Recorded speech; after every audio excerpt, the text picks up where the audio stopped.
Recipe టేబుల్కు స్వాగతం. ఈరోజు పచ్చిరొయ్యలు వంకాయ కూర ఎలా ప్రిపేర్ చేయాలో చూద్దాం. పచ్చిరొయ్యలు ఏ కూరతో కలిపి వండినా ఎంతో టేస్టీగానే ఉంటుంది. వెజిటేబుల్స్లోకి పచ్చిరొయ్యలు కానీ ఎండు రొయ్యలు కానీ వేసుకుని ప్రిపేర్ చేసుకుంటే కూరకు అదనంగా మరింత టేస్ట్ వస్తుంది.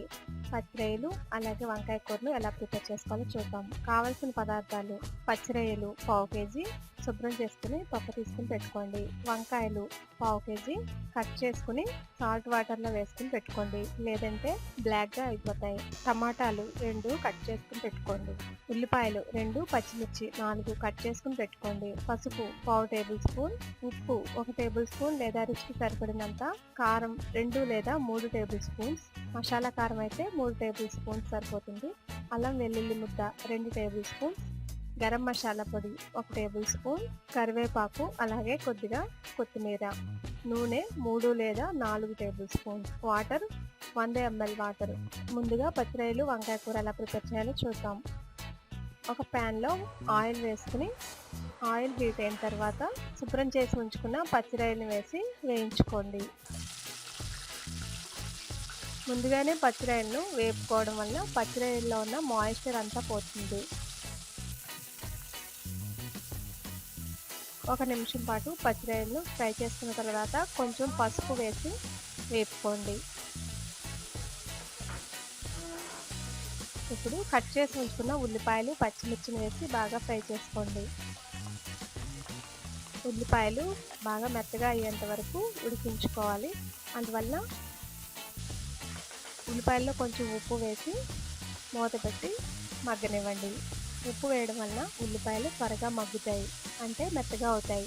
1 లేదా 2 నిమిషాల పాటు మూత వేసి తీసిన తర్వాత అందులో మసాలా పేస్ట్ వేయండి. మసాలా పేస్ట్ అంటే గరం మసాలా పొడి అలాగే అల్లం వెల్లుల్లి పేస్ట్, ఇవన్నీ మిశ్రమం అన్నమాట. లేదంటే అల్లం వెల్లుల్లి పేస్ట్ అయినా వేసి వేపుకోవచ్చు. ఇప్పుడు కట్ చేసి ఉంచుకున్న వంకాయ ముక్కలు వేసి తర్వాత టమాటాలను కూడా వేసి మగ్గనివ్వండి. ఒకసారి బాగా కలుపుకున్న తర్వాత కొంచెం కారం వేసుకుని మిక్స్ చేసుకోండి. 1 నిమిషం పాటు కారం పచ్చివాసన పోయేంత వరకు వేపుకున్న తర్వాత 1 గ్లాస్ వాటర్ అంటే 100 ml వాటర్ వేసుకుని ఒకసారి గరిటెతో కలుపుకొని మూత పెట్టి మీడియం ఫ్లేమ్లో ఉడికించుకోండి.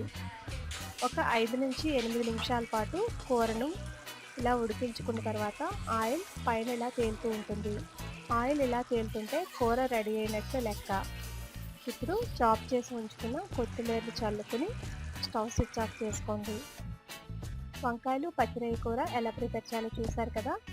ఈ కూర చాలా రుచిగా ఉంటుంది. రైస్లోకి, రోటీలోకి అలాగే చపాతీలోకి తినవచ్చు. ఇదే విధంగా బంగాళాదుంప అలాగే బీన్స్ ఇలా రకరకాలైన కూరగాయలతో కూడా పచ్చిరొయ్య కాంబినేషన్తో తినవచ్చు. మీరు కూడా ప్రిపేర్ చేసి మీ అమూల్యమైన ఫీడ్బ్యాక్ని నాకు పంపించండి. మరిన్ని రుచుల కోసం రెసిపీ టేబుల్ని సబ్స్క్రైబ్ కాగలరు. టెక్స్ట్ రెసిపీస్ కోసం రెసిపీటేబుల్.netని చూడగలరు. ధన్యవాదములు.